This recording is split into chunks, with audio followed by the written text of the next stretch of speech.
어제 광주에 다녀왔습니다. 가슴이 많이 아팠습니다. 많은 세월이 지나서 5.18 정신을 헌법 전문에 수록하자라고 하는 이야기까지 대통령 후보들이 내놓았습니다. 대통령은 어제 그 자리에 왔습니다. 5.18 정신을 헌법 전문에 수록하자 이야기할 거라 생각했습니다. 그런데 전혀 그렇지 않았습니다. 기념사는 듣던 기념사들 중에 가장 짧았습니다.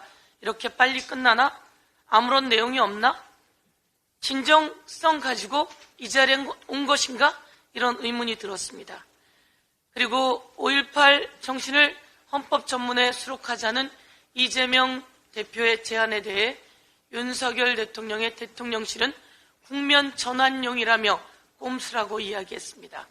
어떻게 윤석열 대통령이 공약으로 했고 그 자리에 왔는데 그런 말을 대통령실에서 할 수 있었을까요? 대통령이 그렇게 하라고 하지 않았을까 의심하지 않을 수 없습니다. 아니면 대통령은 그 자리 갔지만 대통령이 부인이 혹시 그렇게 하라고 지시하진 않았을까 의심하지 않을 수 없습니다. 여러분, 이 사진을 다시 한번 기억해야 합니다. 윤석열 대통령이 5.18 빼고는 전두환 대통령이 다 잘했다 이런 발언을 했습니다. 그랬다가 엄청난 비난이 쏟아지자 사과한다며 그날 밤 개사과를 올렸습니다. 이 개사과는 누가 올렸냐라고 했을 때 윤석열 대통령 부인이 올렸다라고 판명이 났습니다. 과연 대한민국의 민주주의를 위해 그렇게 많은 사람이 쓰러져 갔고 국가 권력에 의해 그렇게 많은 사람들이 총칼에 쓰러져 가서 목숨을 잃은 그 민중 항쟁을 진심으로 생각하고 있는지 다시 한번 묻겠습니다. 그리고 헌법 전문 수록에 대해서 공식적으로 답변하길 요구하며 대통령실의 발언은 국민 앞에 공개 사과해야 된다 말씀드립니다. 다음입니다. 일본의 원전 오염수 방류 관련해서 시찰단이 떠납니다. 그런데 떠나기도 전에 벌써 윤석열 정권이 난리가 났습니다. 이 시찰 그냥 시찰이에요. 검증 아니에요. 시료 채취할 수 없어요. 총리가 나서고 그리고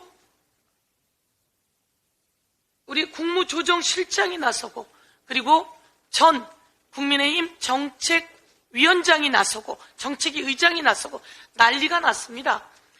국무총리는 시료 채취는 우리의 소관이 아니다 라고 이야기하고요. 그리고 국무조정실장은 시료 채취를 요구하는 것은 과도한 측면이 있다라고 얘기를 하고요. 국민의힘 전 정책위 의장 우리 바다 지키기 TF 단장이라고 하죠. 그 사람은 오염수가 아니라 오염처리수라고 해야 맞다라고 하면서 가기도 전에 벌써 북치고 장구치고 난리가 났습니다. 그러더니 드디어 국민의힘에서는 이 자리에 오염수가 1리터 있다면 당장 그것을 내가 마시겠습니다라고 했다고 하는 영국의 교수를 데려다가 간담회를 한다고 합니다. 이제는 식수로 마셔도 돼요 라는 이야기를 대놓고 국민의힘이 하겠다는 것입니다. 그러면 일본이 그거 식수로 마시면 되는 거 아닙니까? 일본이 일본 땅에다가 묻어놓고 처리하면 되는 거 아닙니까? 일본이 농업용수로 쓰면 되는 거 아닙니까? 그렇게 우리 정부가 요구하면 되는 거 아닙니까? 그렇게 요구해야 된다 이렇게 말씀드리겠습니다. 마지막 한 말씀 더 드리겠습니다. 우리 건설 노동자가 분신을 하고 목숨을 잃었습니다.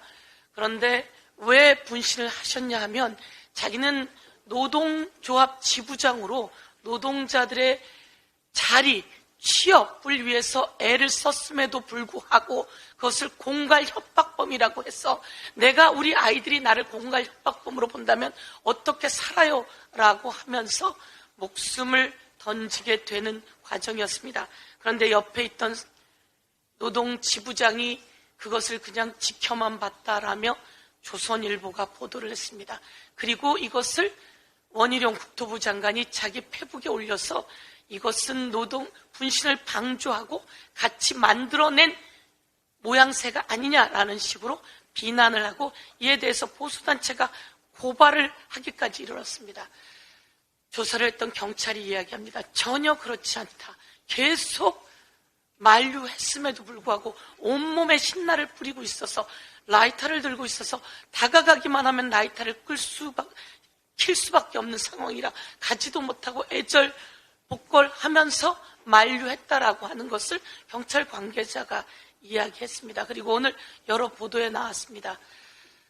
과거에 나왔던 강기훈 유서 대필 사건의 재판이 아닌가 이렇게 문제 제기하면서 과거 강기훈이라고 하는 분을 유서를 대필해 줬다고 하면서 전세를 역전시켰던 당시 5.18을 학살을 주도했던 정부에 대한 이야기들을 다시 한번 소환하겠습니다.